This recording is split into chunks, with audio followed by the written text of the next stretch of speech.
Chantal Delsol, dans une tribune récemment, vous défendiez le même point de vue que le pape François Ier. Si j'étais musulmane, je serais assez choquée de voir le Premier ministre qui vient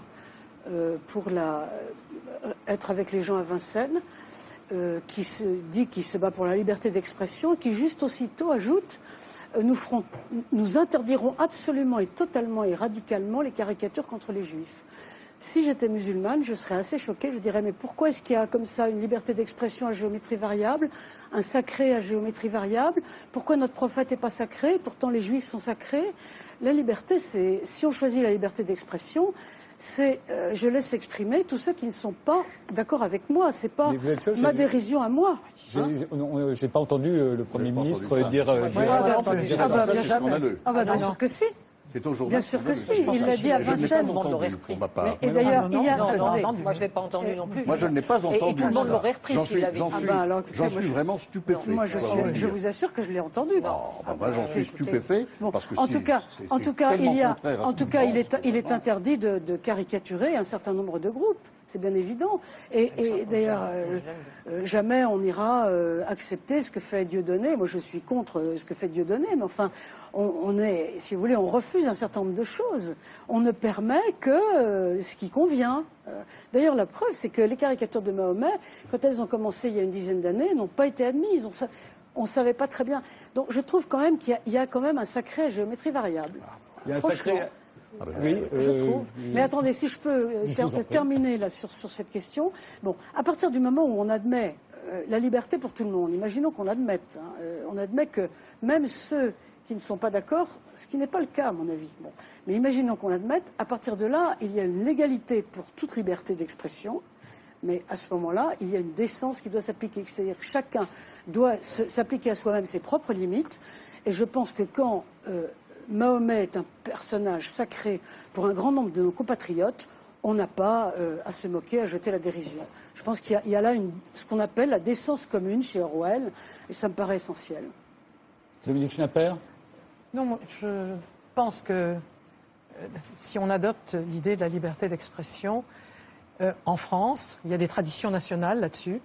Aux États-Unis, il y a le premier amendement qui laisse énormément de liberté d'expression. Moyennant quoi, il y a un contrôle qui est beaucoup plus fort que chez nous, puisqu'il n'y a pas eu de reproduction des caricatures de Mahomet, puisque bon, il y a un rapport à la religion qui est ce qu'il est aux États-Unis ou comme en Australie, mais ce n'est pas une question de loi.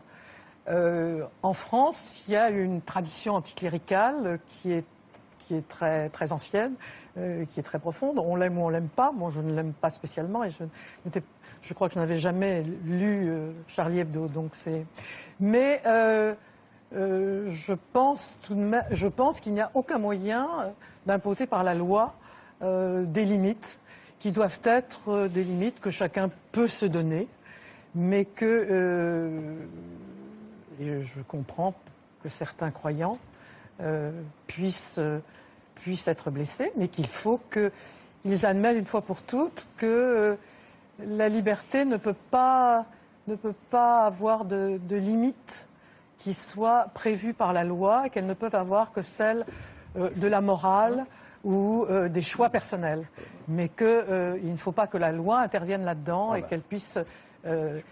qu'elle intervienne telle qu'elle intervient aujourd'hui, mais qu'on ne change pas l'état de la loi aujourd'hui. Oui, je voudrais dire quelque chose. C'est que le principe de la liberté d'expression en France a été déterminé par l'admirable article 11 de la Déclaration des droits de l'homme, qui prévoit que la loi organise cette liberté. Sauf à répondre des cas dans les cas prévus par la loi. Voilà. La Cour européenne des droits de l'homme a trouvé une formule absolument formidable à ce sujet. Elle dit que la libre expression des idées et des opinions ne vaut pas seulement pour celles qui apparaissent sans ne poser aucun problème, mais pour celles qui font problème. Pour celles qui choquent, sinon il n'y a pas de... mais également pour celles qui choquent, heurtent et inquiètent l'État ou une fraction de la population. Ainsi le veulent, dit la Cour des droits de l'homme, le pluralisme, la tolérance et l'esprit d'ouverture nécessaire à tous ces moments. Une formule magnifique. Alors, mais qui pose problème. Mais non. Pourquoi ? Parce que il faut affirmer comme un principe absolu la liberté d'expression qui peut heurter, choquer un certain nombre de gens. Il faut des lois, bien entendu, qui répriment les abus.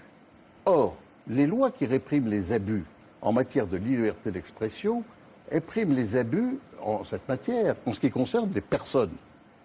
Il est interdit d'injurier, de diffamer ou d'appeler à la discrimination contre des personnes, par exemple, d'une religion, que ce soit les juifs ou les musulmans. C'est totalement, ou les catholiques, c'est totalement interdit. En revanche, le principe qui est très ancien en France, parce qu'il a été la loi sur le blasphème, c'est-à-dire l'outrage à la divinité et au signe de la divinité, a été abrogé par la Révolution. Il a été rétabli sous le consulat, sous Louis XVIII plutôt, supprimé après, et définitivement supprimé, non pas par la loi sur la séparation des églises et de l'État, mais par la loi de 1881, dans laquelle est intervenu énormément le jeune Clémenceau. Donc le blasphème ne peut pas être une infraction. Donc on ne peut pas réprimer le blasphème, il y a la liberté. Alors, si vous me demandez ce que j'en pense, moi, je ne suis pas pour qu'on fasse du mal aux gens. Et quand Charlie Hebdo a publié, mes amis de Charlie Hebdo ont publié ces caricatures, j'ai dit, vous allez quand même blesser des musulmans. Vous allez quand même blesser des musulmans. De même que ces pièces qui blessent des catholiques, de profanation. Bon, je suis pour la liberté de création, je suis pour les protéger, je suis même pour tout faire pour les protéger. Mais en même temps, si je parle avec les gens, je leur dis, vous ne devriez peut-être pas faire ça. Mais pas au niveau de la loi. Nous sommes d'accord, c'est au niveau de la morale et de la conduite et pas de la loi. On parle beaucoup aujourd'hui d'éducation aux faits religieux dans les écoles. Moi, je trouve que c'est très bien. C'est l'idée de Régis Debray à l'origine, etc. et de la religion. Mais si en même temps, on n'apprend pas ce qu'est la liberté d'expression, si on ne dit pas qu'il faut accepter les expressions qui choquent, blessent ou inquiètent, si on ne dit pas cela, qu'on ne peut pas accepter celles qui s'adressent directement aux gens, qui les diffament, etc., mais qu'en revanche, la liberté est totale en ce qui concerne les signes de la religion, ça je crois qu'il faut leur apprendre, et il faut à ce moment-là faire une éducation considérable en France à ce sujet.